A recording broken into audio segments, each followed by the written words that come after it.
Veja no ICL Notícias, segunda edição. Um venezuelano em Nova York. Nicolás Maduro e esposa Cília Flores negam acusações e declaram inocência na corte americana. Assalto declarado. Embaixador americano diz na ONU que Estados Unidos não vão deixar petróleo venezuelano nas mãos de adversários. Cannot continue to have the largest energy reserves in the world under the control of adversaries of the United States. Tensão no Conselho de Segurança. Brasil, China e Rússia criticam a ação de Trump e defendem soberania da América Latina. O ICL Notícias, segunda edição, está no ar.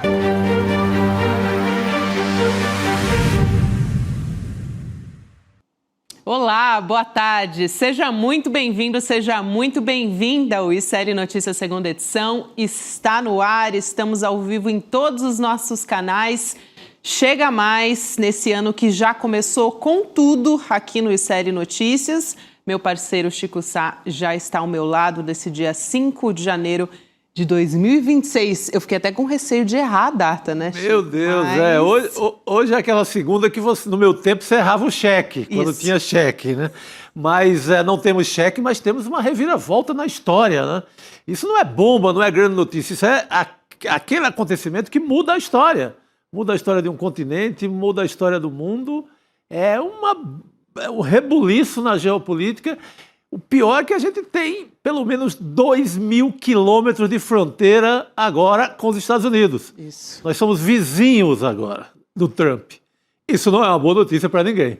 Chico, é o tipo de momento histórico, a gente até falava aqui nos bastidores, que ninguém quer estar vivendo. Não, pelo amor de Deus, eu dispenso certos momentos históricos. Nem fala, Chico. A gente tem correspondente em Nova York hoje, a repórter Luciana Rosa, para ajudar a nossa equipe e a nossa audiência a entender esse cenário todo. Então, primeiro vou dar boa tarde para a Luciana, que está passando um frio lá em Nova York.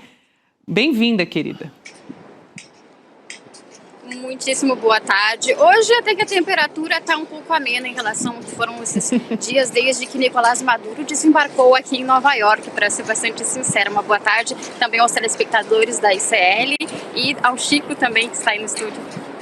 Luciana, boa tarde, querida. Bem-vinda. A gente está falando com a Luciana lá em Nova York, onde o Nicolás Maduro compareceu hoje, nessa tarde, dando início a um processo que ele vai enfrentar lá nos Estados Unidos. Tanto ele quanto a esposa, Cília Flores, estiveram por lá, se declararam inocentes de todas essas acusações que o Donald Trump foi a justificativa que ele utilizou durante esse sequestro, né, de que era por conta da guerra às drogas. No fim das contas, agora já se fala abertamente, depois a gente ainda vai discutir muito isso por aqui, mas já se fala abertamente em lucrar com o petróleo. Donald Trump já falou, Marco Rubio já falou, um conselho da ONU também. Bom de alguma forma, né, Gabi? Acaba a hipocrisia e é pelo petróleo, pronto. Vamos conversar nesses termos. Já está escancarado, Chico, é meio por aí. Mas o que aconteceu nessa audiência durou ali pouco mais de meia hora. Tem um novo encontro já marcado para o dia 17 de março, né, Luciana? E o tempo do processo é incerto ainda. Exatamente. Se calcula que deve levar pelo menos um ano, deve ser um processo longo. A segunda audiência, assim como você já adiantou, será no próximo dia 17 de março. Até hoje pela manhã, as primeiras horas dessa segunda-feira, Nicolás Maduro não tinha nem sequer um advogado de defesa, que agora foi confirmado que é o mesmo advogado de defesa que defendeu Julian Assange e outras figuras importantes, né, que tomou o caso de Nicolás Maduro. Por quê? Devido ao embargo que a Venezuela sofre dos Estados Unidos, Nicolás Maduro e sua esposa Cília Flores, eles não tinham condições de contratar um advogado aqui nos Estados Unidos em função de não poder acessar os seus bens na Venezuela. Então, esse processo deve levar, estimativas dos especialistas aqui dos Estados Unidos, pelo menos até 2027. A gente deve estar acompanhando, então, esse caso. O que a gente não sabe ainda se o caso vai realmente permanecer aqui na Corte de Nova York, se eles permanecerão detidos nessa detenção, nesse centro de detenção metropolitano do Brooklyn, ou serão transladados a algum outro centro de detenção. Tudo agora, assim como o que acontecerá com a Venezuela, né, são uma série de dúvidas abertas aí nesse processo iniciado desde a captura de Nicolás Maduro pelo governo americano. Ótimo, Luciana. Os americanos, os norte-americanos costumam fazer 1000 pesquisas a cada acontecimento. Já saiu algum levantamento sobre a popularidade ou não dessa invasão do Trump à Venezuela? Isso é importante. Essa é uma pergunta muito interessante, porque sim, já tem uma pesquisa que aponta que 40% da população norte-americana estaria de acordo com essa operação, que é um número importante. Não é a maioria dos americanos, mas é um número significativo. Outra questão interessante é que hoje eu não estou exatamente em frente ao edifício da corte onde Maduro e Cília Flores se apresentaram hoje ao meio-dia, mas estou nas proximidades, na Corte Federal de Manhattan, né? Então, existe uma praça que é um prédio muito parecido, ao lado do prédio onde Donald Trump também se apresentou. E geralmente acontecem muitos protestos, existem muitas manifestações diante desse edifício.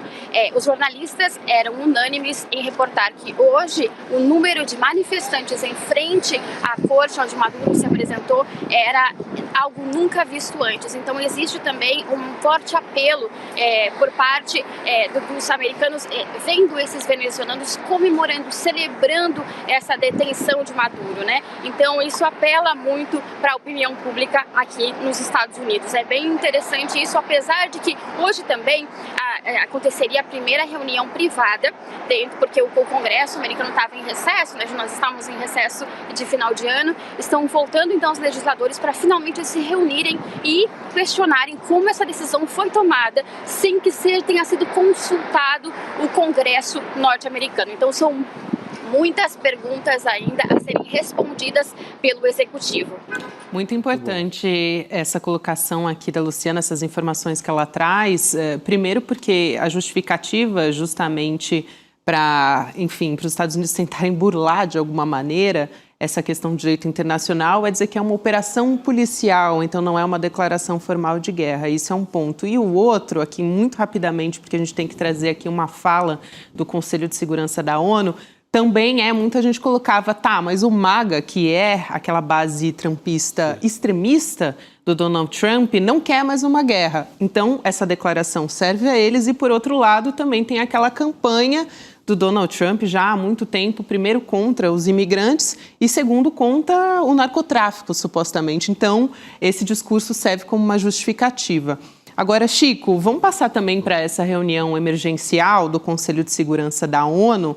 Vamos trazer várias declarações aqui. A Rússia considerou essa ação dos Estados Unidos como um ato de bandidagem, falaram também como uma prática de neocolonialismo. China voltou a cobrar soltura imediata do Maduro e tivemos a fala do embaixador dos Estados Unidos na ONU, o Michael Waltz, que negou uma guerra contra a Venezuela, isso que a gente está falando aqui, esse discurso continua, e disse que é uma operação policial. Então a gente traz essa fala e volta a conversar. Vamos lá. As Secretary Rubio has said, there is no war against Venezuela or its people. We are not occupying a country. This was a law enforcement operation in furtherance of lawful indictments that have existed for decades. The United States arrested a narco trafficker who is now going to stand trial in the United States in accordance with the rule of law for the crimes he's committed against our people for 15 years. É isso, né, Luciana? É mais um discurso que está muito alinhado a querer justificar como uma atividade, uma espécie de atividade de segurança pública para prender um líder de cartel de drogas. Isso é a justificativa dos Estados Unidos, tá, gente? Não estou dizendo que é uma acusação, que inclusive não teve nenhuma prova apresentada, mas é o que os Estados Unidos, né, usaram desde o início. que tem muito a ver também com o discurso, com o que Trump deu a entender logo após a captura de Maduro em sua primeira coletiva de imprensa, no qual ele citou claramente, abertamente a doutrina Monroe, né, que os Estados Unidos voltariam a aplicar, estariam aplicando novamente esses princípios de defesa dos Estados Unidos contra qualquer tipo de intervenção externa. E aí vem as 4 acusações às quais Maduro está respondendo, que seriam conspiração e narcoterrorismo, conspiração para importação de cocaína, posse de metralhadoras de arma e armas de uso restrito, conspiração relacionada a armas de fogo. Aqui um detalhe, eu dei uma lida no texto da acusação do novo processo, né, que foi atualizado agora no dia 3, a conspiração para importação de cocaína. Na verdade, seria para exportação. Assim como esse detalhe de grafia, tem outros conflitos discursivos, tanto que existe uma espécie de confusão em reconhecimento e não reconhecimento de Maduro, porque ele é chamado também presidente de fato nesse texto do processo contra ele. E, por exemplo, uma diferença com relação ao processo que tem sido comparado muito, né, à captura de Manuel Antônio Noriega, do Panamá, no final dos anos 90, o que se fala agora é que Maduro não era o presidente reconhecido em exercício porque ele tomou a presidência de maneira irregular. Então, os Estados Unidos teriam o direito de interferir e não estariam inferindo a soberania venezuelana, tendo em vista que Maduro era um criminoso procurado com uma fiança milionária por informações do seu paradeiro. Então, do ponto de vista dos Estados Unidos e do discurso de Donald Trump do Make Venezuela Great Again, tem muito a ver com isso, uma proteção interna dos Estados Unidos.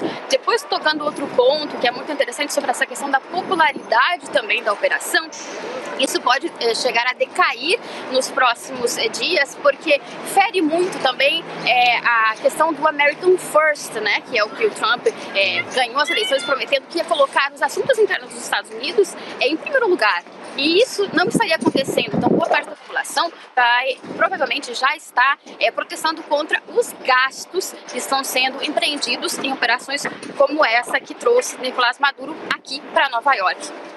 Quero muito agradecer aqui a participação da Luciana Rosa, diretamente de Nova York, conversando com a gente, ajudando a entender esse cenário. Luciana, bom trabalho por aí. Acho que vai ter muito trabalho ainda pela frente. Valeu. Com certeza. Muito obrigada. Boa tarde. Obrigado, Lu. Aí agora chega uma craque, que eu tava com muitas saudades aqui no ICL Notícia segunda edição, Chico, porque quando eu voltei de férias, ela tava fazendo uma tal de série especial. Uma viagem lá, misteriosa, né? Mas está a posse. Agora está de volta quem entende tudo do assunto, né? É isso, Heloísa Vilela. Morou muito tempo nessa friaca aí, agora tá... Verdade, ela entende tudo. Oi, querida, tudo bom? Quanto tempo? Oi, Chico. Olha, coitada da Luciana, não tem a menor saudade do frio que ela está passando lá em Nova York. Agora, gostei muito de ver a apresentação que ela fez do caso todo, né? Bem detalhada. E eu só queria acrescentar o seguinte, vamos fazer de conta que a gente acredita na historinha muito mal contada do governo dos Estados Unidos, de que o Maduro é um grande gerenciador, né? Um gerente do tráfico de drogas, um país que não tem a menor relevância no tráfico de drogas mundial, mas enfim, vamos fazer de conta que a gente acredita. Mesmo que ele fosse, que direitos os Estados Unidos tinham de bombardear a Venezuela, ir lá, entrar, invadir o país e tomar o cara na marra? Nenhum, né? Pela lei internacional, eles tinham que mover um processo contra ele e pedir a extradição. É o máximo que eles poderiam fazer. Então, nem isso justifica a ação absurda do último dia 3. É isso, Elo. E também, aqui para a gente voltar a falar sobre o Conselho de Segurança da ONU, agora há pouco eu trouxe uma dessas falas do embaixador dos Estados Unidos lá na ONU, que estão muito alinhadas, como a gente já colocou também, com o Marco Rubio, que deu entrevista esse final de semana, secretário de Estado americano. E outra fala do Michael Waltz, que chama muito a atenção, é quando ele defendeu o direito dos Estados Unidos, prestem atenção nisso, de não deixarem os seus adversários controlar as reservas de energia ocidentais. Então a gente assiste essa fala e volta a falar sobre essa questão. Vamos lá. As Secretary Rubio stated just yesterday, this is the Western Hemisphere. This is where we live. and we're not going to allow the Western Hemisphere to be used as a base of operation for our nation's adversaries and competitors and rivals of the United States.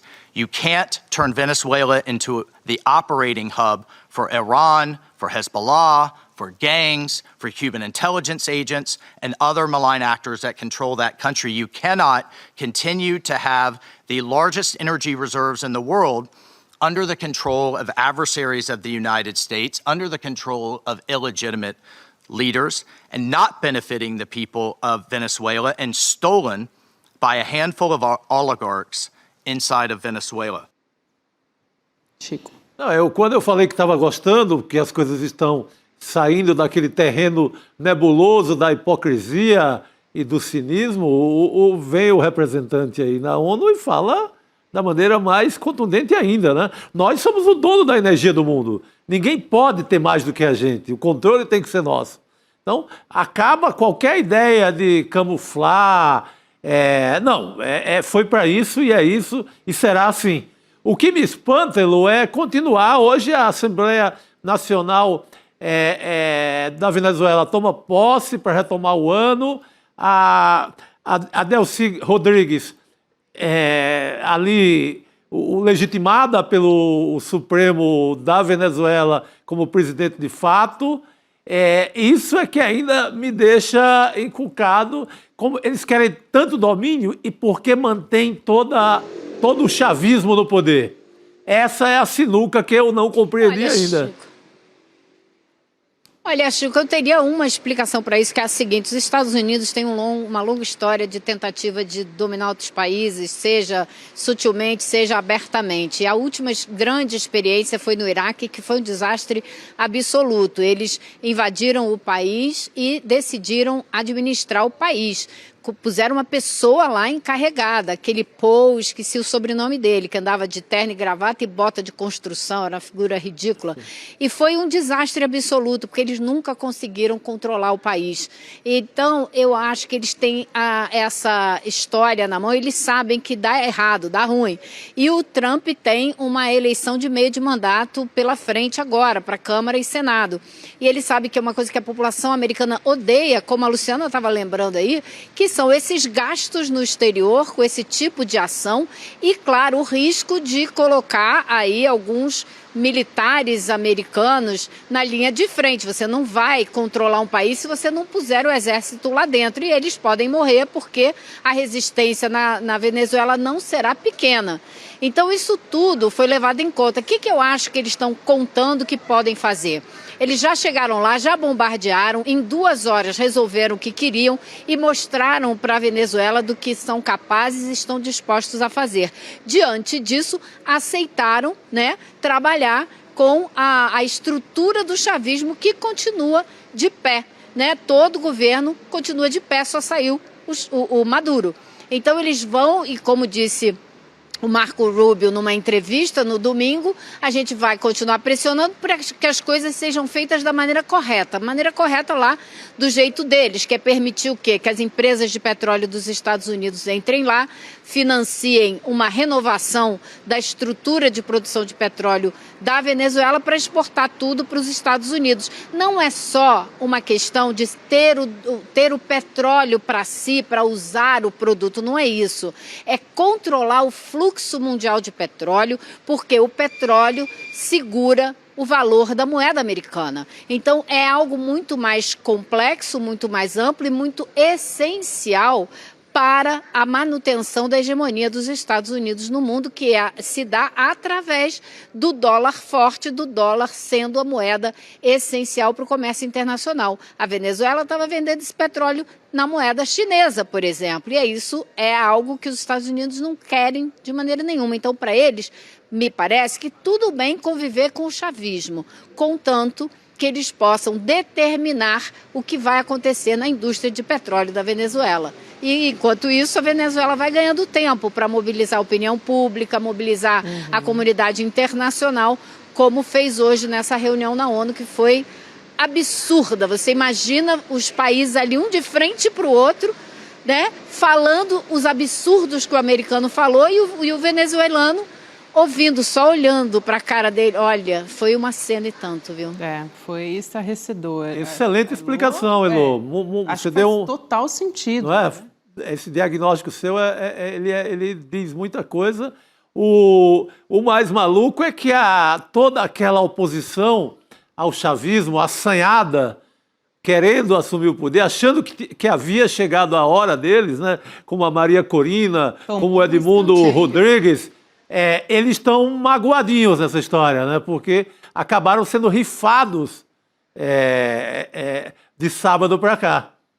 O Trump, ele respondeu pergunta de jornalista ali na hora, né, Lô? Deu um tapinha nas costas e falou, tudo muito bem, mas acho que não tem apoio popular, enfim, escanteou total, né, Lô?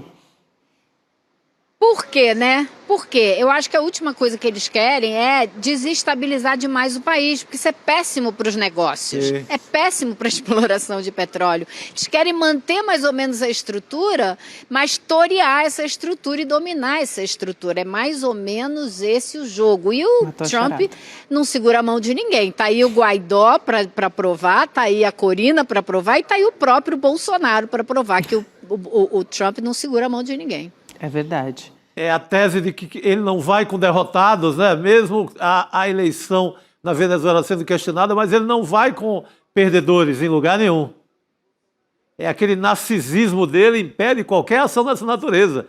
Ele só vai com quem o enfrenta minimamente. Até aqui a gente pode colocar as ações do governo Lula no Itamaraty, né? Que prevalece a soberania brasileira diante da situação. A gente começou com tarifas altíssimas, o governo conseguiu boa parte dessa taxação reverter o processo também na questão da Lei Magnitsky contra o Alexandre de Moraes, essa aplicação também foi revertida, então é um pouco por aí, né, quando a gente olha para como foi a atuação do governo brasileiro. Eu queria trazer aqui, Elô, uma publicação do Departamento de Estado dos Estados Unidos nas redes sociais, em que se diz o seguinte, para quem está nos acompanhando aqui só por áudio, tem uma imagem do Donald Trump em que se diz: esse é o nosso hemisfério e o presidente Trump não permitirá que a nossa segurança seja ameaçada. Isso coloca mais uma vez sobre essa questão da hegemonia, né, que tem muitos especialistas também apontando sobre esse declínio do império americano e essa questão do poderio se colocando por meio do uso da força. Elô. E o que a gente está vendo, né? A gente está vendo o Rubio falando disso abertamente. Ele diz, veja como eles... Falando da China, ele não é sutil, ele fala abertamente o nome da China.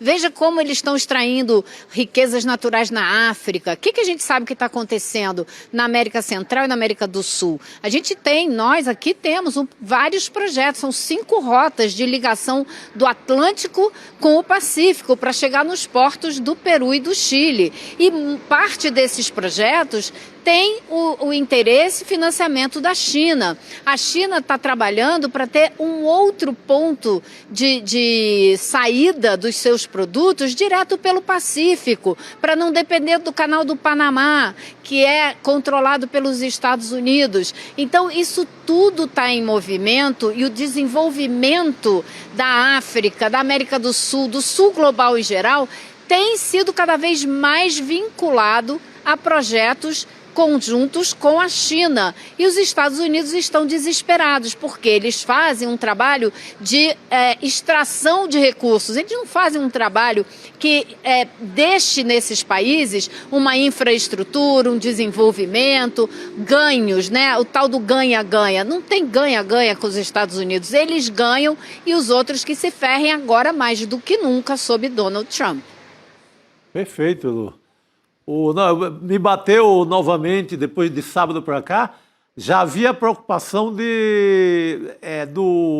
não era só do olho, não é só a fiscalização, mas da mão, do dedo, da força da Casa Branca nas eleições do Brasil.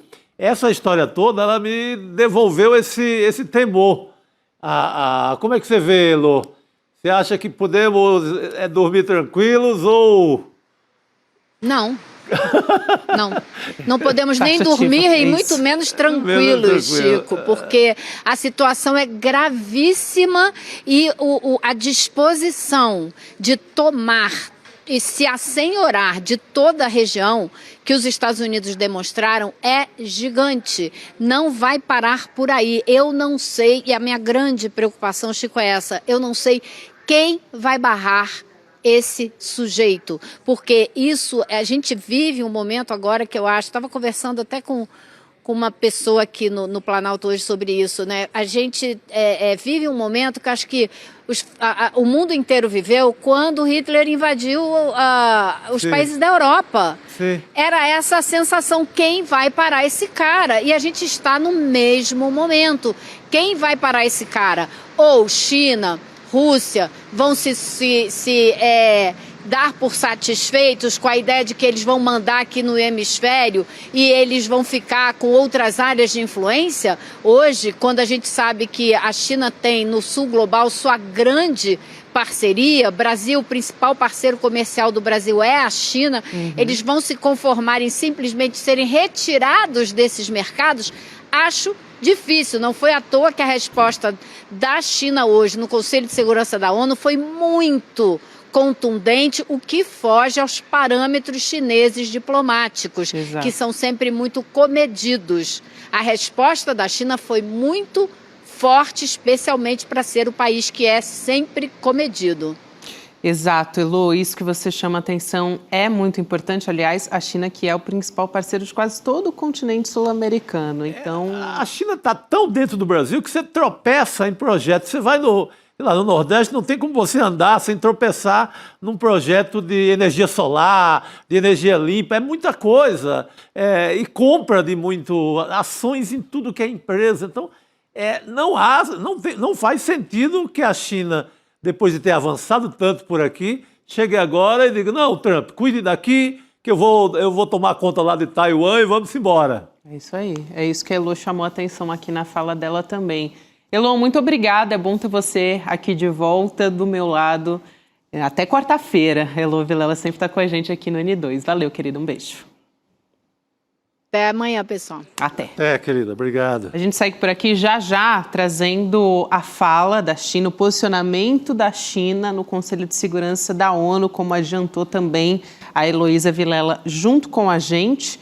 E quero chamar a atenção, o Chico Sá, que a nossa equipe no sábado estava mobilizada quando aconteceu, né, o sequestro do Nicolás Maduro, tudo isso com o nosso jornalismo independente atuante. Então, é assim, a gente está aqui de segunda a sexta-feira nos estúdios, estava ali num momento de plantão, mas abrimos live. Nossa, as janelinhas se abriram ali na Mantiqueira, São José dos Campos, Rio de Janeiro, o Brasil inteiro tinha uma janelinha ali do ICL, uma live sensacional. Não é? Eu fiquei dando uma de ombudsman, vendo a live do ICL, e dando uma passada ali em CNN, Globo News, nas outras emissoras, e vi o show que foi a cobertura do ICL, com a firmeza de sempre, né? Sem esperar que venha um manual de redação para poder dizer que aquilo é um sequestro. Claro que é um sequestro do Maduro naquele momento. Então, o ICL é quente e com uma belíssima cobertura. Eu quero chamar a atenção para isso, para chamar a nossa comunidade para apoiar, para assinar o ICL nesse ano, porque é isso que sustenta o nosso jornalismo independente no dia a dia, aqui no combate nesse ano, que vai ser um ano decisivo. Então vai lá em icl.com.br, faz a sua assinatura, a gente tem mais de 300 cursos exclusivos na nossa plataforma, séries originais, filme, documentário, tem muita coisa para expandir a cachola, né? Opa. Isso, Chico. Seguimos firmes e operantes, então, por aqui. E ficar com a nossa comunidade com esse Aliás, foi a grande abertura do ano do ICL, né? Ele abre ali fora do que estava da agenda, porque seria hoje que a gente voltaria em estúdio, mas aquela largada lá que o Rodrigo comanda no sábado, poxa, que começo de ano. Falando nele, Rodrigo Viana vai chegar aqui para somar a nossa mesa redonda. Chega aí. Chama o homem. Você que estava ali de plantão, a gente até conversou hoje nos bastidores de como foi essa cobertura, porque Tem os que acordam mais cedo, os madrugadores foram os primeiros a ver essa notícia, né? Você foi um dos primeiros. Já tinha acontecido quando o Bolsonaro foi preso, dessa vez de novo. E a gente acompanhou, obrigado, Chico, pelas palavras, você também, Gabi. Mas foi uma transmissão, realmente, eu acho que, modéstia à parte, nós fizemos um trabalho bom, Chico. Conseguimos, nossa equipe também foi mobilizando convidados, entrevistados, Jamil Chad de Genebra, vários professores, toda a nossa equipe, a Roberta Garcia, e a nossa turma foi chegando, foi se somando, o Fábio Panunzio, o Calejon, a Gabi também chegou depois para a transmissão, enfim, a gente acompanhou tudo de perto. E eu queria, aproveitando que estou chegando aqui, primeira participação no N2 de 2026, agora há pouco tomou posse oficialmente lá em Caracas a Delcy Rodrigues. E a gente separou imagens, nós temos imagens aqui dela tomando posse oficialmente como presidente interina, né, Gabi? A gente tem, Rodrigo, aqui um boletim da Telesur para você comentar, diretamente lá da Venezuela. Vamos assistir então e a gente volta aqui para a sua fala. Vamos nessa. 5 de enero del 2026 se cumplen 2 días del secuestro del presidente Nicolás Maduro y de su esposa Cilia Flores por parte de ataques perpetrados por Estados Unidos el pasado fin de semana. Se cumplen 3 días de movilización aquí en Venezuela para exigir que sea liberado y rechazar estos ataques bélicos por parte de Estados Unidos. El día de hoy las movilizaciones cobran una especial relevancia porque también se instala un nuevo periodo constitucional legislativo de la Asamblea Nacional para el periodo 2026-2031. A mi espalda pueden ver cómo ciudadanos y ciudadanas en la capital venezolana se dan cita específicamente en la avenida Universidad para llegar justamente a las instalaciones de la Asamblea Nacional y ver desde las calles cómo transcurrió esta instalación del Consejo de un nuevo periodo constitucional legislativo de la Asamblea Nacional, donde quedó a cargo nuevamente como presidente el doctor Jorge Rodríguez Gómez. Luego de eso también se vivió en vivo y en directo lo que fue la juramentación de Delcy Rodríguez como presidenta encargada de la República Bolivariana de Venezuela. Estos son los hechos que han suscitado hoy en Venezuela, lunes 5 de enero del 2026, mientras la población se prepara para iniciar las actividades en cuanto a los comercios y también mantener la normalidad y la paz en el país. Ô Gabi, a gente observa ali a repórter na região central de Caracas e a gente separou também, ela traz, né, o que foi o início do novo ano legislativo, uma certa normalidade institucional internamente, enquanto acontece o sequestro do Maduro. Mas a gente tem imagens de dentro também da Assembleia, onde aconteceu o juramento da Delcy Rodrigues. A nossa equipe tinha separado também, acho que podemos rodar as imagens. Eu achei interessante, Gabi, porque a Delcy Rodrigues, que é a vice-presidenta, toma posse, aí ó, essas são as imagens, ela toma posse agora há pouquinho, isso aí foi agora há pouco, são imagens também que nos chegam da Telesur, aquele de pé em frente a ela é o irmão. É o irmão. Jorge Rodrigues. É um médico da Assembleia Nacional, né? Presidente da Assembleia, e eles são irmãos. E eu acho interessante porque eles vêm de uma família de tradição socialista, militante, né? O pai dos dois era guerrilheiro. E nos anos 70 foi acusado de sequestrar um empresário dos Estados Unidos, o pai da Delcy. A gente tem imagens do pai da Delcy também, a nossa equipe tinha aqui já preparado, que também se chama Jorge Rodrigues. Ele morreu muito jovem. Por quê? Acusado de sequestro, esse é ele numa manifestação em Caracas. Ele foi preso, o Chico, e morreu sob tortura, num governo de direita ali na Venezuela. Então o pai dos dois era um militante socialista, aí tem a notícia, as manchetes da época, morreu sob tortura e assim cresceram Jorge Rodrigues, o filho, e a Delcy, que hoje é a presidenta, filhas de um militante torturado e morto pela polícia em governos de extrema-direita lá na Venezuela, acusado de sequestrar um norte-americano. Nós temos as imagens também num outro arquivo que eu tinha separado aqui. Acusado de sequestrar esse empresário dos Estados Unidos, um sequestro que durou 3 anos, Chico. Caramba. Esse homem ficou sequestrado 3 anos. Não se sabe exatamente qual a participação do pai da Delcy, mas, enfim, é uma família de tradição desse tipo, né, de luta socialista. Depois ela se torna chavista, né, na juventude. Então, ela não é assim uma oportunista que chegou de repente e ocupou ali a presidência, entendeu? Sim. Tem uma tradição muito forte dentro do chavismo. Tem muita gente dizendo, será que ela fez acordo com o governo do Trump para ficar, porque ela está com um discurso mais ameno? Eu estava no ICL Urgente trazendo a análise que, assim, me parece a mais assim, possível hoje.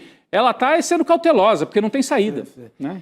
Ela, como é de uma família, né, de esquerda, que acredita na história, ela está negociando com a história. Isso. É o que tem para hoje. O acontecimento está quente, ela está negociando com a história. E é ganho, é vitória até o momento. Você mantém a Assembleia Nacional com a mesma composição. Não houve golpe em relação à Assembleia. E você mantém a presidência com vice da mesma eleição que os Estados Unidos questionavam. Pois é, ela era. Então você tem o chavismo mantido com outras caras. É isso. Vamos ver até quando vai essa história. Aliás, um chavismo que tem a capacidade de mudar a história da esquerda na América Latina, né? Lembre-se que o Chávez assume diante de uma desilusão no mundo inteiro da esquerda. A gente vinha da queda do Muro de Berlim, tinha sido o grande acontecimento, e você dizia, o que vai ser da esquerda? Acabou. E é o Chávez que dá a virada aqui na América do Sul. O Chávez dá a virada na ideia de que há sim esquerda viva, e aproveitou bem a onda econômica e fez um governo que atendeu aos anseios populares. Aí agora talvez você tenha na queda do Maduro, pelas contradições que a história nos traz, um sopro bom para a esquerda. Ela é mais à esquerda do que o Maduro, Adelso Então Rodrigues. a história não morre assim, porque com um sequestro, com a Casa Branca sequestrando o Maduro. Uhum. A história, a gente pode estar se livrando de uma ideia de um líder que não representava muita coisa para a esquerda mais latino-americana e ganhando outra feição. Pode ser. Ganhando outro cenário. Eu conversava hoje se livrando do encosto e ganhando um novo cenário. Isso. Eu conversava hoje cedo com o Reginaldo Nasser, também professor de Relações Internacionais, nosso parceiro aqui, e ele dizia isso, os Estados Unidos querem dizer que estão governando. Não estão governando, né? Tem um apoio, inclusive com manifestação nas ruas. Quero somar aqui na nossa mesa redonda a Gisele Agnelli, socióloga, cientista política, também autora do livro Autocracia Made in USA. Gisele, seja muito bem-vinda, professora. Acho que nesse ela acabou de cair neste segundo. Ela vai poder nos ajudar a entender esse cenário, Chico. Voltou. Ela acompanhava a sua fala, já quero chamar a professora aqui, bem-vinda, Gisele, mais uma vez, e trazer justamente essa questão aqui que o Chico colocou de uma líder que é mais à esquerda, será, Chico, como você colocou? Se não é, talvez o Rodrigo uma que nova... conhece mais, assegura que sim, né? E claro, falando para a professora, que é uma fala, o meu discurso é muito otimista. Eu assumo essa feição. Sim. Tem sido muito colocada, né? Até somando com esse declínio do Império Americano, é algo que tem sido realmente colocado. De um lado isso, né, Gabi? De um lado, eu acho que desde sábado a gente dizia a estrutura do governo chavista se manteve, o Maduro foi retirado. Mas um outro debate é qual o papel que a Adelso Rodrigues vai ter nisso tudo. Mas a nossa entrevistada está chegando agora sim e pode nos ajudar com isso, Gabi. É isso, professora, bem-vinda.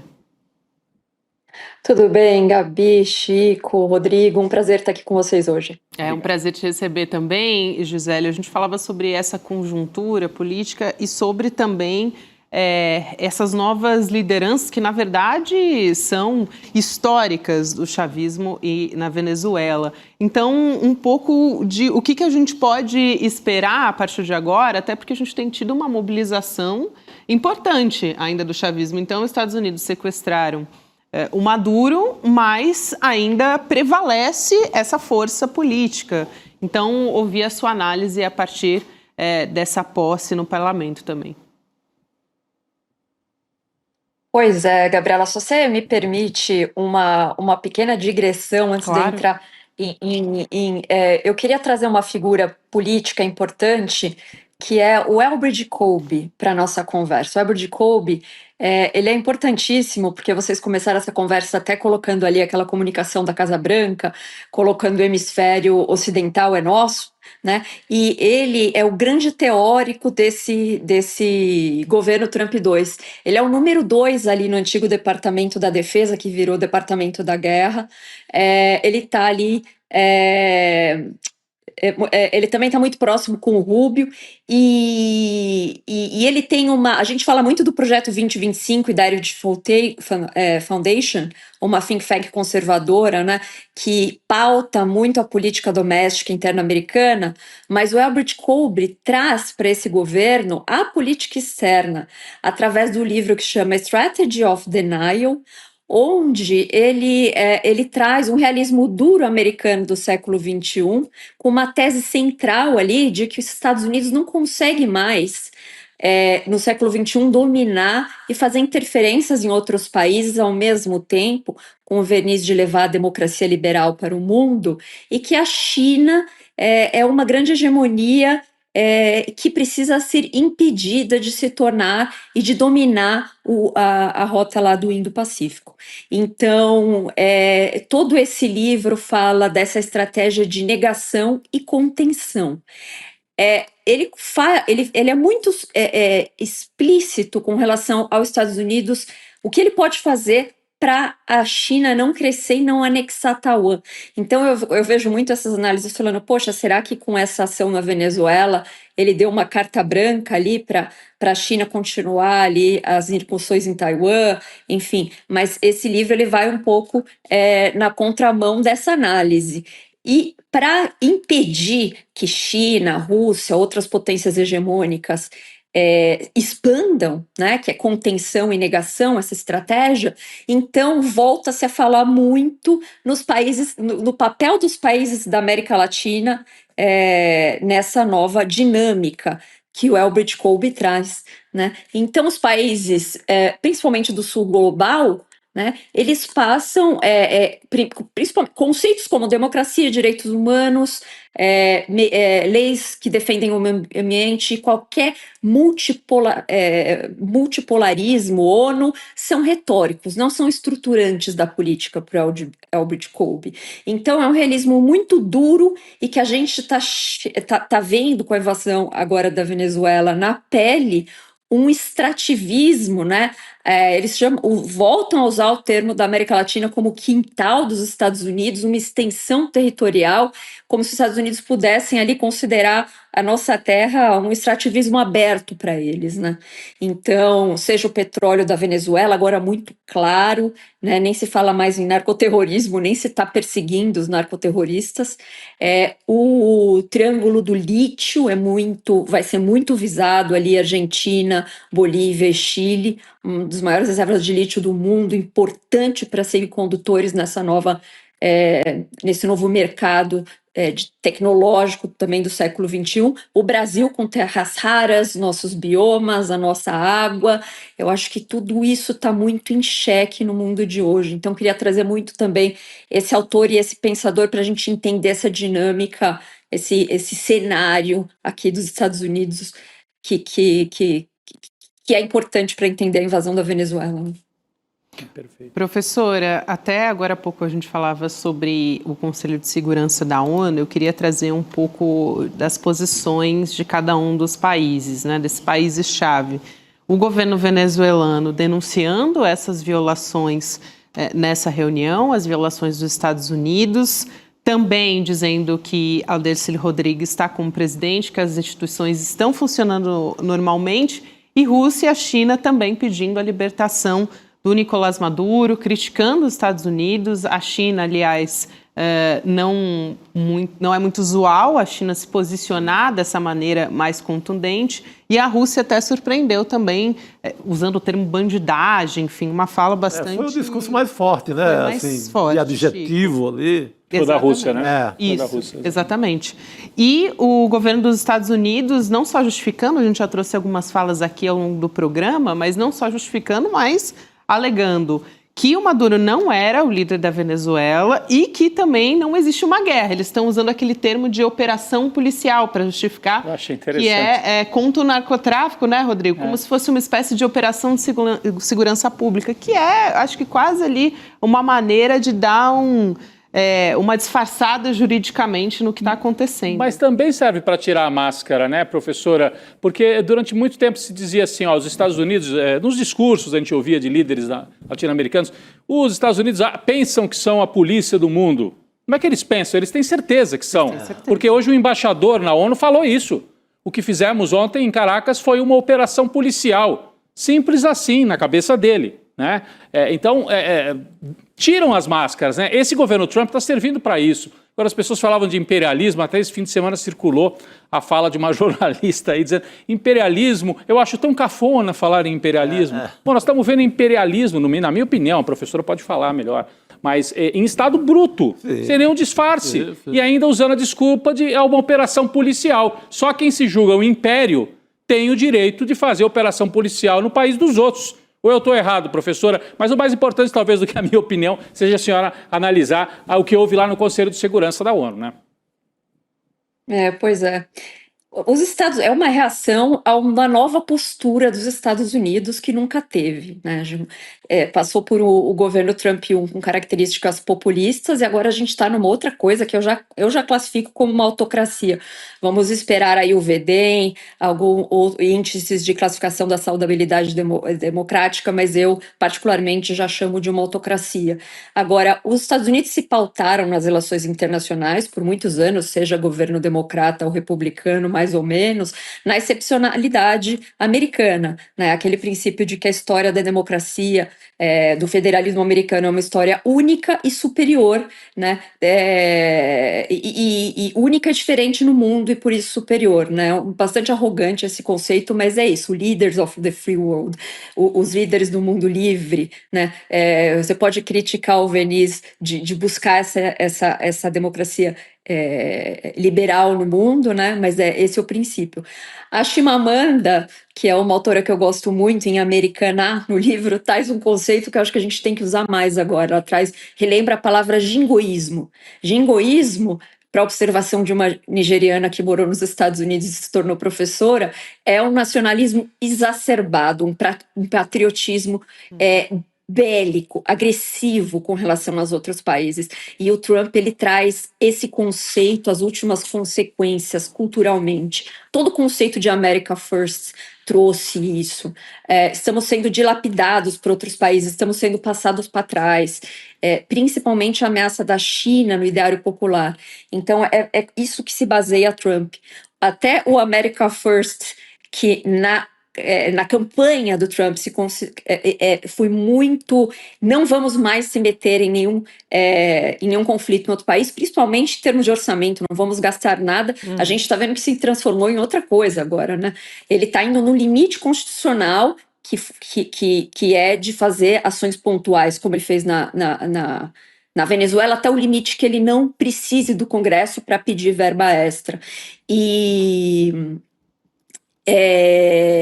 é interessante a gente olhar que no começo do governo Trump, ele já ali, o único projeto que passou, que o legislativo existiu esse ano todo, foi a Big Beautiful Bill. E lá no orçamento a gente já via, ele aumentou demais, ele aumentou a dívida interna americana puxada principalmente pelo orçamento de defesa. E ele estava construindo entre a defesa usada em intervenções externas e a defesa interna, que se traduz no ICE, né, na política migratória violenta aqui dos Estados Unidos. Então a gente já percebeu ali que ele estava querendo, ele começou já a ameaçar o Canadá como 51º estado americano, e ele não estava brincando, né? Deu um trabalho ali para o primeiro-ministro McCartney para se unir até a líderes europeus. Depois ele mandou o J.D. Vance, o vice-presidente da República, para a Groenlândia, em terra, né? Que também demandou ali a Dinamarca, que faz parte da OTAN, um esforço para combater essa retórica. E agora com a Venezuela, eu acho que também a questão de você ter na Venezuela a fragilidade das eleições que foram ali, haja vista os observadores internos, também foi um fator que enfraqueceu um pouco, além da questão do petróleo, e fez com que ele facilitasse que ali ele conseguisse seguir nesses arroubos expansionistas dele, que lembram muito a Rússia do século XIX. Professora, quero muito agradecer a sua participação aqui no Estadão Notícias segunda edição. Um abraço e até uma próxima oportunidade. Acho que será bem breve pelos últimos acontecimentos que a gente vai continuar acompanhando. Obrigada, professora Ginélia Agnelli. Boa noite. Um grande abraço, é um prazer estar aqui com vocês. Boa noite. Obrigado. Prazer te receber. Hoje a gente recebe também Jamil Chad, que no sábado ficou com a gente quase que durante a manhã inteira, à tarde também. Conversei com o Jamil bastante no sábado. Bem-vindo mais uma vez, Jamil. Importante ter você aqui com a gente. Boa noite, boa tarde para vocês todos. Também um dia muito importante hoje. Muitas máscaras caíram. Muitas, Jamil. A gente até trouxe aqui algumas falas, né, alguns posicionamentos.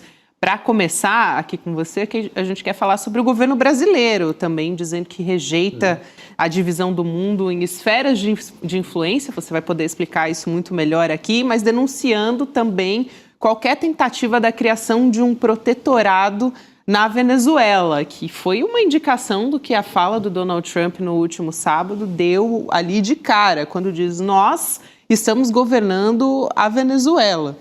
Já foi a primeira declaração do Donald Trump. Mas eu estava curioso para saber do Jamil também, porque eu vejo já uma grande diferença da coletiva do Trump do sábado para hoje. Quando assume a vice-presidenta, quando assume a Assembleia Nacional, isso é administrar a Venezuela? Ou apenas uma demonstração de força, né, Chico? Sabe, como é que o petróleo entra? Ou vai ser apenas um departamento para cuidar do petróleo independente e vocês tocam a Venezuela? Fiquei curioso para saber de quem entende. Justamente. Que desenho vai ser esse? Não estou entendendo mais nada, Jamil. Me explica aí. Me ajuda, Jamil. Tá todo mundo louco, Elba. Ô Chico, olha, eu vou te dizer então, vários diplomatas de vários países que eu entro em contato, eu ligo sem parar para todo mundo, mando WhatsApp para todo mundo o tempo todo, todos me devolvem uma resposta muito parecida com a que você acabou de me dizer. Como assim, Jamil? Você quer que eu traga algum tipo de certeza diante de tanta incerteza? Aí você fala, bom, é verdade, não dá para exigir o céu, né? Afinal de contas, estamos sim numa fase absolutamente nova das relações internacionais. Mas vamos tentar organizar aqui o pensamento. Em primeiro lugar, você tem toda a razão, Chico, tem uma diferença entre o que Donald Trump disse, e vamos usar a palavra que ele disse no sábado: os Estados Unidos will run Venezuela, vão administrar a Venezuela. Ele não explicou como, né? Agora, nos dias seguintes, e em várias entrevistas, em várias declarações, ele foi ou colocando conteúdo, ou a própria, eu diria, decisão começou a ser tomada. E qual foi a principal decisão? Apostar, num primeiro momento, em Delcy Rodrigues. Então, tem essa aposta é acompanhada por muita ameaça. Ele diz muito claramente que, se ela não fizer as coisas certas, ela pode sofrer ainda mais do que Maduro. Essa é a frase que ele fala.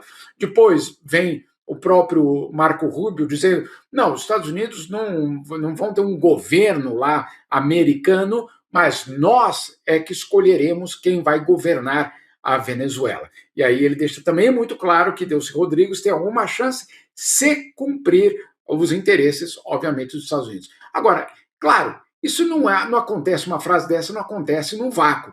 Enquanto ele fala tudo isso, enquanto o governo americano fala tudo isso, o que nós vimos na Venezuela, uma tentativa de barcos com petroleiros, com, obviamente, combustível tentando sair da Venezuela, nós vimos, inclusive, algum tipo de reação, inclusive popular. Então, muita coisa acontecendo em absolutamente pouco espaço de tempo. Imagine, só tudo isso que a gente está conversando aconteceu em apenas 3 dias. 3 dias. Então, ainda é muito cedo. Tua pergunta é muito legítima, porque é realmente muito impactante, mas é ainda muito cedo para tanto nós, como o governo americano, como a própria Venezuela entender o que está acontecendo. Agora, vamos para o Conselho de Segurança da ONU hoje. Bora. Um conselho que não tinha nenhuma votação a ser feita. Ou seja, não tinha uma resolução para ser votada, porque todo mundo sabe que, se tivesse uma resolução, o governo americano iria vetar. Agora, a negociação em relação a essa reunião aconteceu antes dessa reunião começar. E aqui eu trago alguns bastidores dessa reunião. Claro, Venezuela, mas também principalmente China, Rússia, o próprio Brasil, a Colômbia, que foi quem convocou a reunião, queria que a reunião fosse uma espécie de oportunidade para que o mundo todo mostrasse aos Estados Unidos que esse comportamento é ilegal. governo americano correu nos bastidores, Chico, para dizer, olha, a lista de oradores está muito extensa, nós não queremos uma reunião muito longa, não. E tentou vetar que países falassem. Imagine só, nós não estamos falando aqui de uma democracia, supostamente, que aceita que todos possam falar, liberdade de expressão. Liberdade de expressão, coisa nenhuma. Eles queriam bloquear países para que eles não falassem contra a invasão, contra a ação militar que aconteceu. Então, a reunião começa já com muita tensão. Muito. E aí nós tivemos algumas declarações absolutamente reveladoras, claro, da tensão global. Mesmo que essa reunião não tenha valido de nada, no sentido de nada ser tomado de decisão, ela foi um reflexo, hoje, do que é a tensão global. Então, o governo russo, por exemplo, chamando justamente as atitudes de Donald Trump de bandidagem. Eu convido a nossa audiência a conferir as matérias que estão lá no site do ICL Notícias, porque eu trago tudo isso. O governo russo chama o que aconteceu, chama isso, durante a reunião do Conselho de Segurança, chama de bandidagem e neocolonialismo. A China vem e diz o seguinte, não, o mundo não pode ter um juiz que simplesmente decida o que é certo e o que é errado. Colômbia e vários outros países vão nessa direção. Aí vem o Mike Waltz, o embaixador americano, que diz, em primeiro lugar, Maduro sequer é um presidente. Ele, na verdade, é um narcotraficante. Então, vocês estão dando uma importância para ele que ele não deveria ter. Olha só como ele começa desmontando, basicamente, essa história. Segundo ponto, já fizemos isso antes. Vocês lembram do Noriega? Ele mesmo fala, não sou eu que estou dizendo. Ou seja, isso já foi feito, que vocês estão reclamando tanto, gente. Já foi feito e ninguém reclamou na época. Ponto número 2. Ponto número 3, dizendo, olha, mas sequer uma guerra nós temos lá na Venezuela. Isso aqui não é uma guerra. Né? Também desmontando qualquer tipo de argumento. Então, ele estava ali presente para, obviamente, tirar qualquer credibilidade de tudo aquilo que estava acontecendo.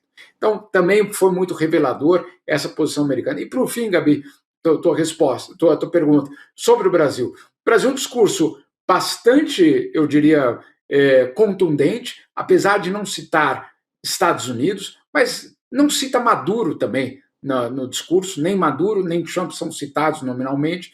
Agora, o Brasil diz duas coisas importantes. Primeira delas, protetorado nós não aceitaremos e não vai funcionar. Esse é o primeiro ponto. E 2, o Brasil rejeita um mundo dividido em zonas de influência. Então, esse é basicamente o resumo do que foi a reunião de hoje. Como eu disse, ela não teve nenhuma resolução a ser votada, mas ela foi um espelho muito importante de como está a tensão hoje internacional.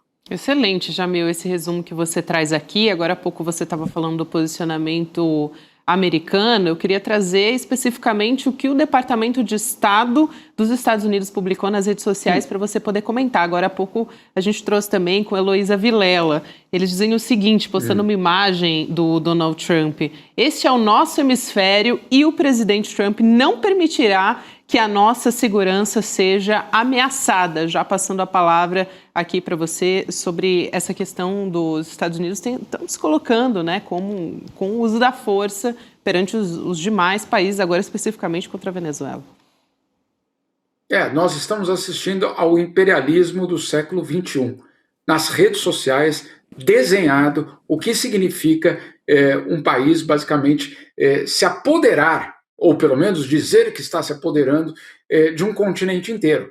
Eu insisto, nos documentos da Estratégia de Defesa Nacional dos Estados Unidos, eles falam que a defesa dos Estados Unidos passa por garantir que todos os setores da América Latina estejam, de alguma forma, sob o controle dos Estados Unidos.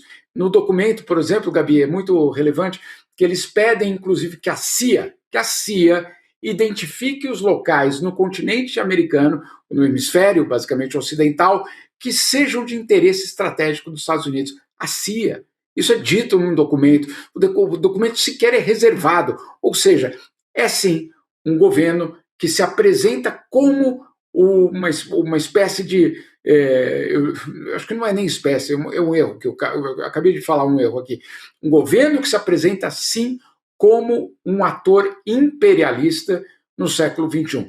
E essa postagem nas redes sociais é absolutamente histórica. O governo Trump, numa conta oficial, com a imagem do presidente dizendo: esse é o nosso hemisfério. E não vamos confundir aqui o nosso, porque nós estamos nesse hemisfério. Então, como se o Brasil falasse, esse é o nosso hemisfério.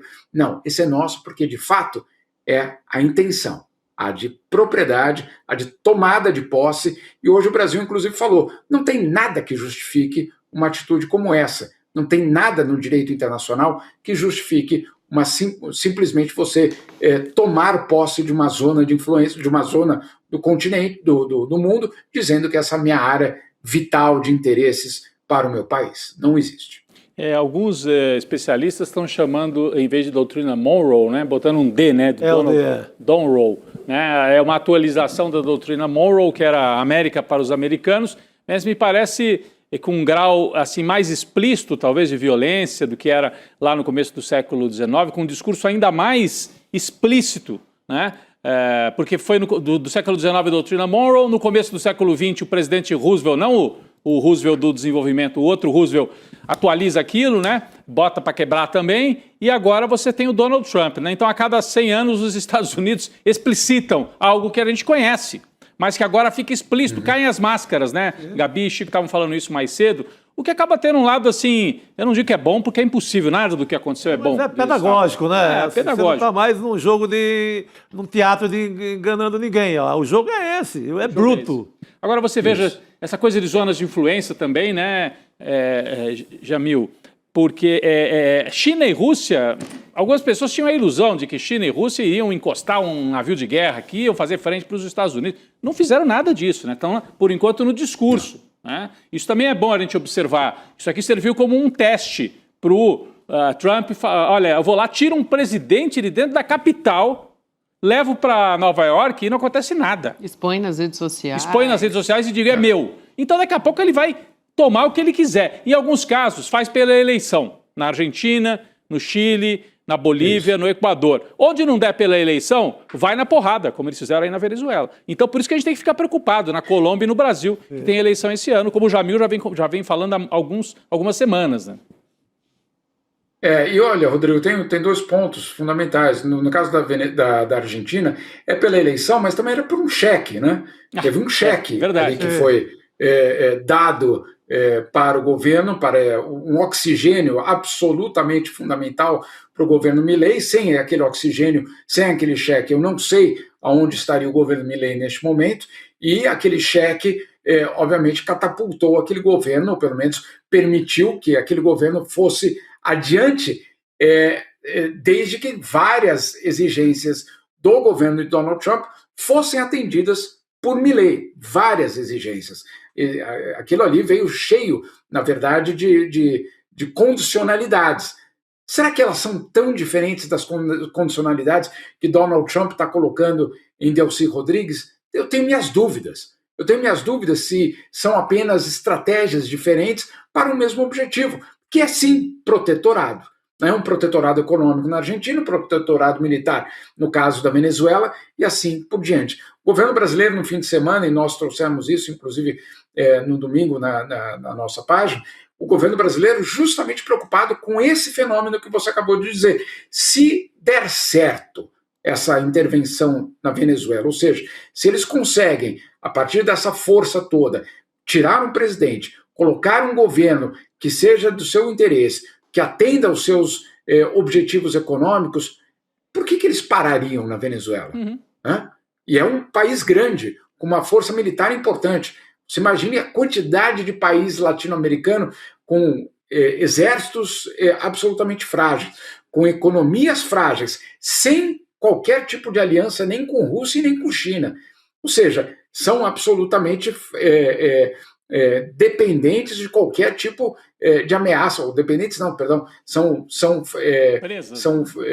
a possibilidade de que você simplesmente coloque esses países na linha que você quiser é muito mais fácil, inclusive. Então, essa é a grande preocupação brasileira, que esse método Trump simplesmente seja proliferado em outras partes da nossa região e, por que não, em outros lugares, por exemplo, a Groenlândia. Então, tudo isso está sendo jogado, esse jogo está sendo jogado neste momento. É muito importante que a gente entenda que isso não é apenas sobre Venezuela.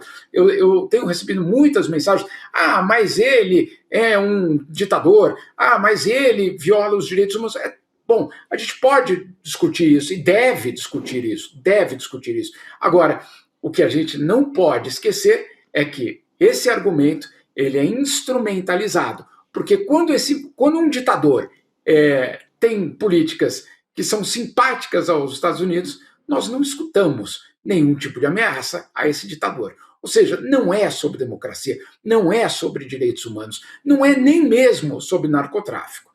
É sobre, obviamente, o acesso aos recursos naturais e a posição geopolítica daquele país. Claro, Jamil, você citou a Groenlândia, eu vou falar diretamente disso, já falamos muito aqui de Colômbia, ameaça direta, Cuba também, pressão contra o Panamá. Agora, teve esse ataque contra a Venezuela e logo depois tem muita gente apontando a Groenlândia como alvo por ter sido alvo agora da fala do Donald Trump, primeiramente, dizendo que não desistiu a Casa Branca de uma anexação da Groenlândia, e aí o Trump se pronunciou a respeito disso. A gente traz o trecho dessa fala também e já volta a conversar com o Jamil. Vamos lá. Do you expect to take an action against Greenland? By the way, I will say this about Greenland. We need Greenland from a national security situation. It's so strategic. Right now, Greenland is covered with Russian and Chinese ships all over the place. We need Greenland from the standpoint of national security. And Denmark is not going to be able to do it, I can tell you. Aqui, para quem está nos ouvindo só por áudio, basicamente ele diz: nós precisamos da Groenlândia por conta de uma situação estratégica de segurança nacional. Eu vi um post hoje da cantora Bjork. Vê que curioso. A cantora Bjork, preocupada, depois dessa fala do Trump, ela aproveitou para dar umas patadas na Dinamarca, né? Que tem uma treta histórica com a Islândia, ela é islandesa, e ela defendendo ali a independência da Groenlândia. Mas são falas, né, que estão assustando o mundo inteiro, tirando as pessoas da sua rotina e tal. Ela preferia estar gravando uma música nova e tal, se colocando em público para falar, porque, como você falou aqui no começo, lembra o Hitler, vamos ser claros. Porque a hora que ele fala, nós precisamos porque necessidade de segurança. Qual era o discurso da Alemanha? Se quiser tirar o Hitler, porque o Hitler é uma figura... É muito pesado. A Alemanha, mas tem uma figura nazista similar? Pois é, a Alemanha nazista dizia, nós precisamos assegurar o espaço vital para a existência da Alemanha. Era esse o termo, espaço vital. O que o Trump está falando, com outras palavras, é espaço vital. Exatamente. Ele acabou de falar, precisamos da Groenlândia por uma questão de segurança.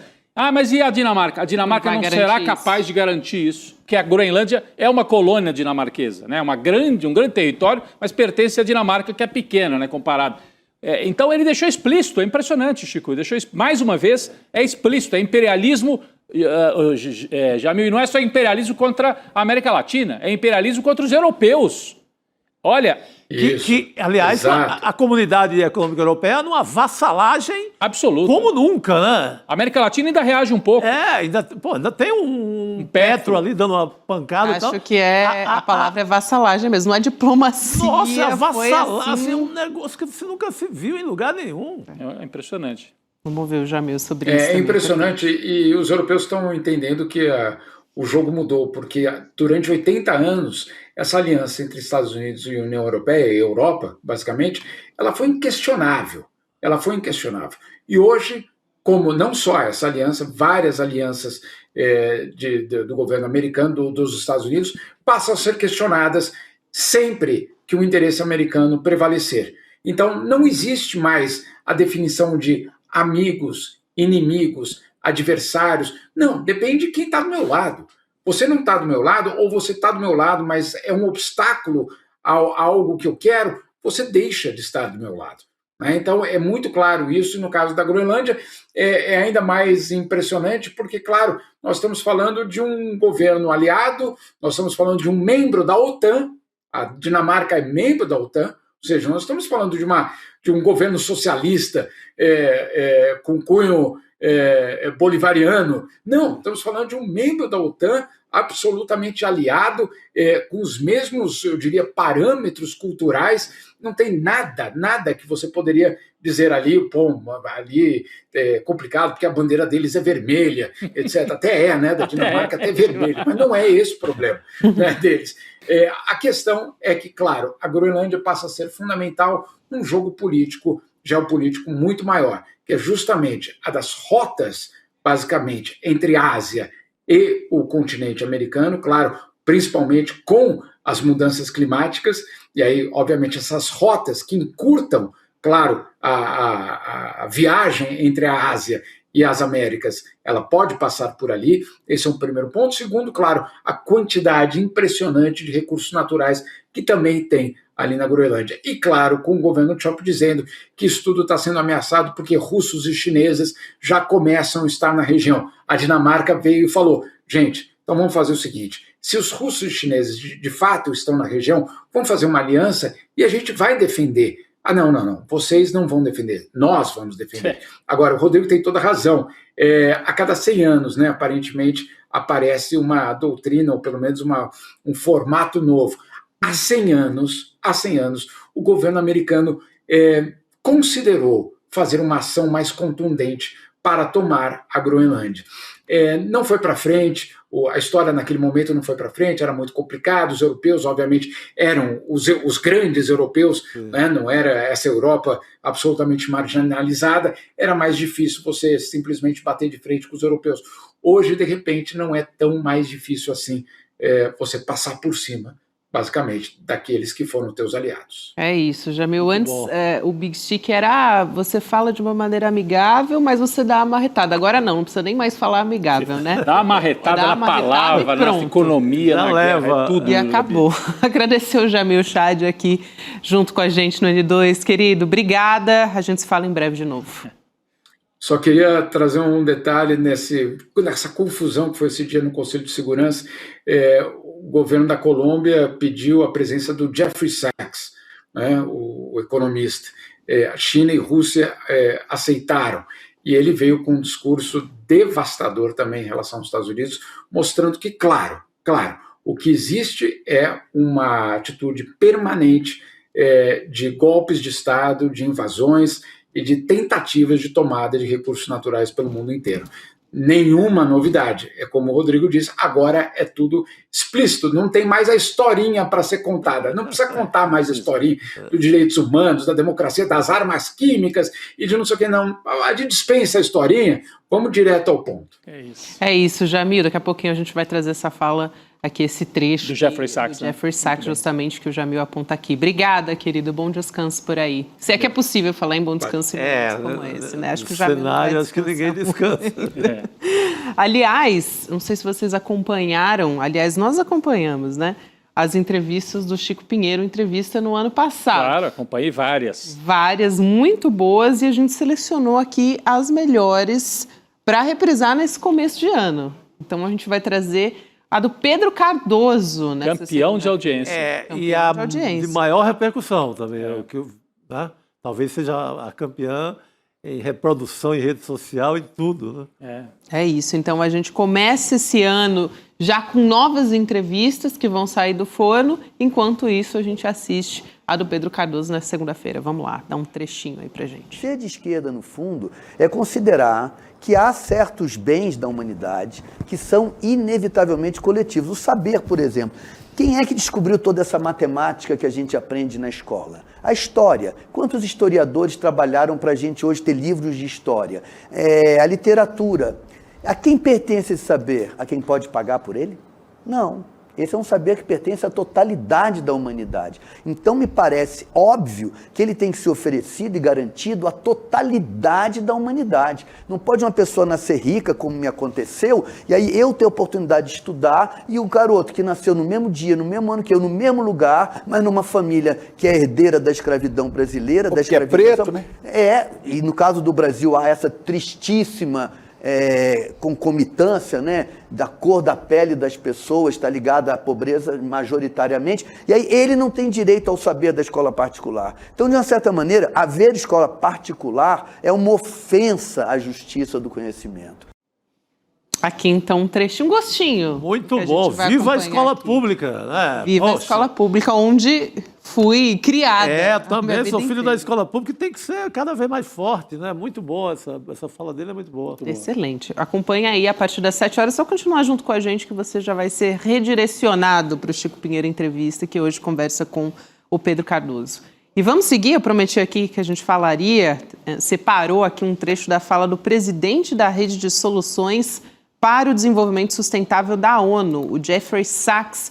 Mas vamos chamar nosso convidado aqui, que é o professor Fábio Sais Silva, professor de Estudos Internacionais na Universidade de Oklahoma. Professor, bem-vindo, bom falar com o senhor. Obrigado. Obrigado, Gabi, Rodrigo, Chico, bom estar aqui com vocês. Excelente receber por aqui para ajudar a gente a entender esse cenário e essa reunião do Conselho de Segurança também. Já meu chat fez um bom resumo e análise aqui para a gente. Vamos resumir um pouco também do que o Jeffrey Sachs falou, né? Economista que listou esse histórico de intervenções dos Estados Unidos, mostrando que há repetição de métodos que já aconteceram ao longo da nossa história. E ele também disse que diferentes administrações estadunidenses tentaram derrubar o governo da Venezuela ao longo dos últimos 20 anos. Tem esse trecho completo que a gente assiste agora e volta a conversar com o professor. Vamos lá. Let me offer some background. Since 1947, the United States foreign policy has repeatedly employed force, covert action, and political manipulation to bring about regime change in other countries. The methods employed are well established and well documented. They include open warfare, covert intelligence operations, instigation of unrest, support for armed groups, manipulation of mass and social media, bribery of military and civilian officials, targeted assassinations, false flag operations, and economic warfare. These measures are illegal under the UN Charter, and they typically result in ongoing violence, lethal conflict, political instability, and deep suffering of the civilian population. Aqui a fala completa, que é justamente o que o Jamil estava explicando, né? Uma atitude permanente de golpes de Estado, tentativa de tomada de recursos naturais. Eu queria ouvir a sua análise, professor, desse posicionamento ali no Conselho da ONU e, claro, um pouco de um contexto geral do que se espera também que saia dessa reunião. Bom, Gabi, essa fala do Jeffrey Sachs, ela é correta, né? A gente tem aí muitos registros na Guerra Fria, o próprio Brasil também foi vítima dessa atuação dos Estados Unidos. Muito tempo depois ficou provado que os Estados Unidos teve ali as suas digitais no golpe de 64, mas houve ali nos anos 90 uma expectativa de que talvez isso pudesse ser superado, talvez isso fosse um método muito próprio da Guerra Fria, e que com o fim da União Soviética, né, e uma quase que hegemonia americana, o controle que os Estados Unidos têm sobre outros países pudesse ser exercido de uma maneira mais indireta a partir de influência, né? Mas é interessante que a gente comece a observar ali já nos anos 2000 que os Estados Unidos voltam a fazer uso dessas medidas unilaterais. Então a invasão do Iraque foi um caso, né? E acho que também há toda aí uma sedimentação dessas práticas nas instituições americanas e também uma aceitação, uma naturalização por parte da comunidade internacional, né? A invasão do Iraque não passou pelo Conselho de Segurança, mesmo assim as Nações Unidas meio que fizeram ali uma vista grossa para isso, né? Tem uma série de ações unilaterais americanas que foram respaldadas pelo Judiciário americano, pelo Congresso americano, sob uma ideia de que a presidência teria aí uma espécie de uma ascendência, uma capacidade de determinar melhor os instrumentos de política de segurança. Então, também o que a gente assiste hoje não é o resultado apenas da administração Trump, né? Mas é o resultado desse conjunto que foi se acumulando, né? E que foi colhendo aí alguma legitimação também institucional nos Estados Unidos e fora dos Estados Unidos ao longo dos últimos 20, 25 anos. Professor, até a gente fala aqui do posicionamento dos Estados Unidos e essa análise do Conselho de Segurança da ONU, eu queria reforçar até aqui, porque alguns a gente já citou, mas alguns posicionamentos ali que foram contundentes, por exemplo, da Rússia, condenando essa ação dos Estados Unidos, até cito aqui falando em ato de bandidagem, em prática de neocolonialismo, são palavras fortes importante, ali. neocolonialismo. Exatamente, diante do que a gente está vendo, né, Rodrigo? A China também, e pedindo a soltura, mais uma vez, já tinha pedido até, mas agora no Conselho de Segurança da ONU, a soltura imediata do Nicolás Maduro, e muitos analistas indicando uma nova ordem mundial. Você falava agora há pouco também sobre isso, né, Rodrigo? Sobre essas influências, zonas de influência justamente dos países. Eu queria ouvir a análise do professor também nesse sentido, de que maneira isso também está mudando, né, reposicionando, vamos dizer assim, essa ordem mundial.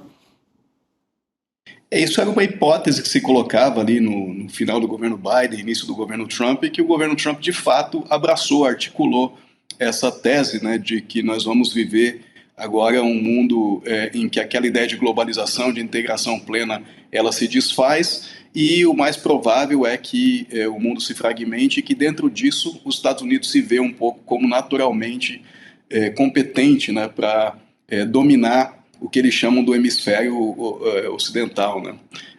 Então, isso está agora articulado em documentos e passa justamente por essa ideia de garantir o domínio das Américas e também até mesmo de territórios que hoje pertencem à Europa, como a Groenlândia, vocês falavam aqui disso, né? Agora, eu não vejo que isso seja uma trajetória inevitável da política internacional. Eu acho que ainda há um espaço para se recuperar o multilateralismo e também a integração entre países, até porque esse é um cenário que tende a gerar muita instabilidade, né? E instabilidade não é bom para diversos agentes, inclusive agentes privados. Eu acho que um momento crucial aí na trajetória disso tudo vão ser as eleições de meio termo aqui nos Estados Unidos, que vão dizer mais ou menos se o Trump vai continuar tendo apoio popular, né?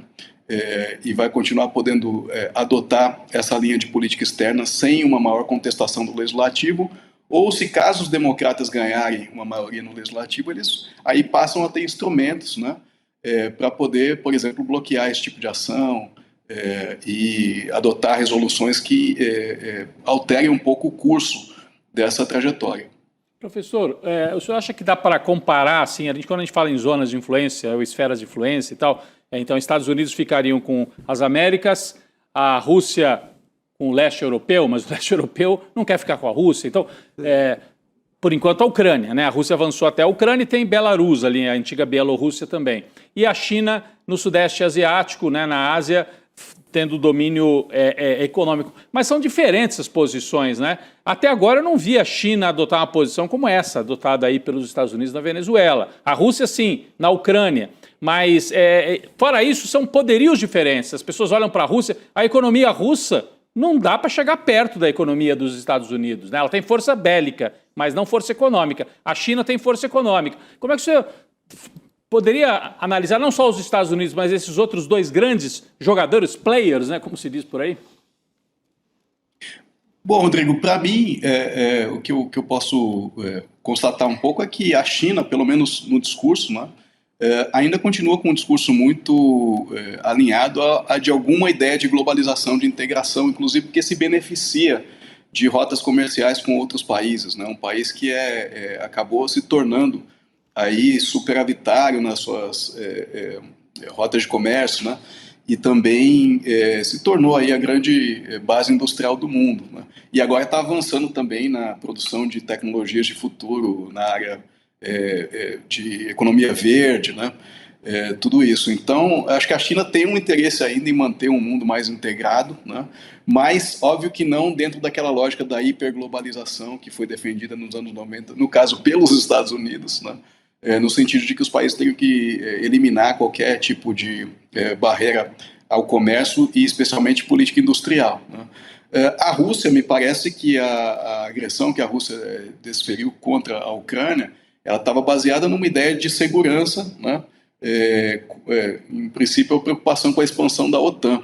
Então, acho que são racionalidades realmente um pouco diferentes e há uma gradação, né, no sentido em que cada um desses players enxerga a conveniência, né, e a oportunidade de um desenho mais fragmentado ou mais integrado.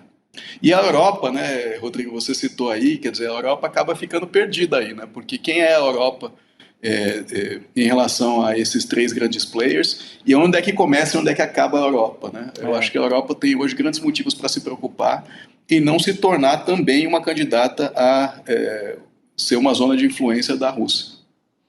Professor, quero muito agradecer aqui a sua presença no N2 e volte sempre que a gente vai precisar aqui né, do seu entendimento para nos ajudar nesse cenário bastante complexo, para dizer o mínimo, que a gente tem a partir de agora. Muito obrigada. Obrigado. Eu que agradeço, um grande prazer estar com vocês. Valeu, meu cara. Até mais, professor Fábio Sais Silva conversando com a gente. Olha, como dizia, tinha uma série de comédia, eu gostava muito, que dizia que era a cara do que acontecia no mundo até começo dos anos 80, sobre a Guerra Fria, que é o Agente 86. Lembra do Agente 86? Lembro. E tinha uma frase clássica que é: o mundo livre está se mexendo. Estamos de novo com o Mel Brooks lá, com o Agente 86. O mundo livre está se mexendo, está querendo outra coisa.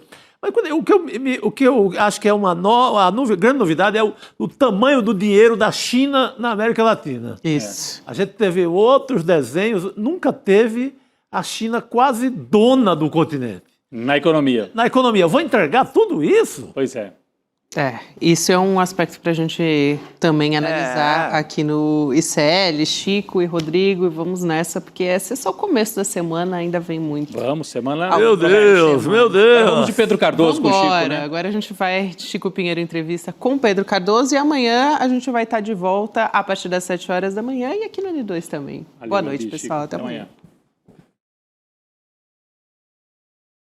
Em 2025, o ICL esteve com você todos os dias, do começo ao fim do dia. Presente para ensinar, com grandes professores e entregando repertório, critério e capacidade de análise. Para ler o mundo com mais profundidade e se posicionar com mais consciência. Presente também para entreter, provocar reflexão com os melhores documentários que só a independência do ICL pode garantir para você. Histórias que ampliam o olhar sobre as disputas do presente e te permitem entender o mundo para além da superfície.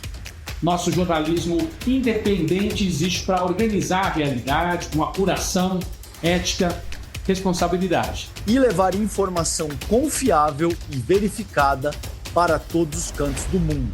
O ICL existe porque a gente acredita que só o conhecimento é a chave para a verdadeira liberdade. E que entender o mundo é o primeiro passo para transformar a forma de agir nele. Acesse icl.com.br e descubra que o conhecimento liberta.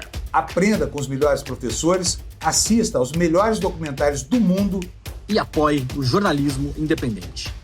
E coragem, porque 2026 está batendo a porta. E a gente precisa de coragem para encarar.